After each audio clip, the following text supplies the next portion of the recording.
अरे ये देखो, पार्श्वनाथ भगवान इतने डार्क स्केरी जंगल में कैसे फियरलेस और शांत भाव से तपस्या कर रहे हैं। अरे ये क्या, अचानक ये इतनी तेज बारिश क्यों होने लगी? ओह, ये तूफान कहाँ से आ गया? इतने लाउड स्केरी थंडरस्टॉर्म्स। ये तो जोर से स्टॉर्मी हवा चलने लगी, हेलस्टोन्स भी गिरने लगे।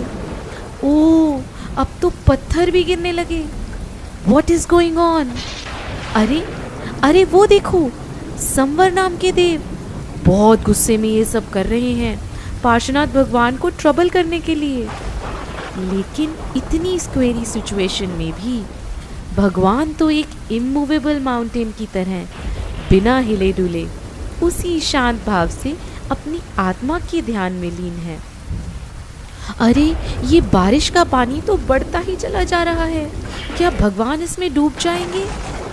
ओह, ये कौन से देवी देवता हैं जिन्होंने भगवान को चारों ओर से अपने फणों से, अपने हुड से ढक लिया, भगवान को अपने सर पर उठा लिया और उनके उपसर्ग को दूर किया?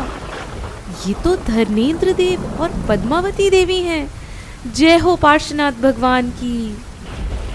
What an amazing incident. लेकिन ये संवर देव को भगवान पार्श्वनाथ से ऐसी क्या प्रॉब्लम थी जो बिना किसी रीज़न के उन्होंने उनके लिए इतनी प्रॉब्लम्स क्रिएट की? और ये धर्मेंद्र पद्मावती, ये कौन है जिन्होंने आकर भगवान का उपसर्ग दूर किया? इन सब बातों को जानने के लिए चलो जानते हैं भगवान पार्श्वनाथ की प्रीवियस बर्थ्स की कहानी। पार्श्वनाथ भगवान अपने 9 बर्थ्स पहले मरुभूति नाम के पर्सन थे और उनके बड़े भाई का नाम था कमठ। कमठ ने एक दिन बहुत गुस्से में अपने भाई मरुभूति को एक बहुत बड़े पत्थर से मार दिया और वो पत्थर इतनी जोर से लगा कि मरुभूति के प्राण ही निकल गए। इतनी टेरिबल हिंसा के कारण Kamath he became a cruel snake in the next birth and Marubhuti he became a very sober elephant. Due to hatred from previous life, उस सांप ने, उस स्नेक ने एलिफेंट को बाइट कर दिया and the elephant died right there. वो हाथी मतलब जो मरुभूति का जीव था ना, वो मरने के बाद स्वर्ग में देव बना और वो क्रूअल स्नेक नरक चला गया। बच्चों, हम जैसा सोचते हैं, जैसी फीलिंग्स, जैसे थॉट्स या जैसे भाव करते हैं, वो सब हमारे संस्कार बन जाते हैं। It becomes our instinct and our habits, जो कि हर लाइफ में हमें इन्फ्लुएंस करती हैं। कुछ ऐसा ही हुआ उस कमठ के जीव के साथ जो हर लाइफ में मरुभूति के साथ हेट्रेट करता रहा। तो स्वर्ग की आयु पूरी करके वो देव फिर से मनुष्य गति में विद्याधर बने और वो स्नेक जो नरक गया था ना, वो फिर से स्नेक बन गया। विद्याधर जब मुनि बनकर तपस्या कर रहे थे जंगल में, तो उस क्रूअल स्नेक ने उन्हें स्वॉलो कर लिया, निगल लिया। विद्याधर जो थी वो शांत भावों से मरकर जिनेंद्र देव की भक्ति करने वाले देव बने और वो जो क्रूअल स्नेक था वो फिर से नरक गया। अपनी देव आयु पूरी करके मरुभूति फिर क्या बने? वो बने चक्रवर्ती राजा वज्रनाभि। और वो जो कमठ का जीव था जो नरक गया था, वो बन गया एक भील जो कि जंगल में रहता था। अब इस लाइफ में भी राजा वज्रनाभि बहुत भक्ति करते थे और एक दिन उन्होंने मुनि दीक्षा ले ली। वो फॉरेस्ट में तपस्या कर रहे थे और वो जो कमठ का जीव जो भील बना था, वो भील बनकर जंगल में जा रहा था और उसने मेडिटेशन करते हुए वज्रनाभि को देखा। देखते ही उसे बहुत गुस्सा आया और सोचो, बिना बात के उस भील ने तीरों से उस मुनि महाराज को घायल कर दिया। मुनि महाराज शांत रहे और उन्होंने समता से समाधि मरण किया।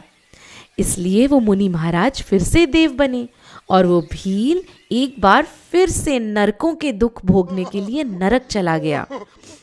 अब इसकी नेक्स्ट लाइफ में मरुभूति का जीव महामंडलीक राजा बना और कमठ का जीव नरक से निकलकर क्रूअल लायन बना। महामंडलीक राजा तो इस लाइफ में भी बहुत भक्ति करते थे और उन्होंने मुनि दीक्षा ली। और क्या किया मालूम? उन्होंने स्पेशल 16 भावनाओं को भाया और तीर्थंकर प्रकृति का बंद कर लिया। उन्होंने अपने थॉट्स, अपने इंटेंशंस को बहुत प्योर बनाया and he paved the path to becoming a तीर्थंकर।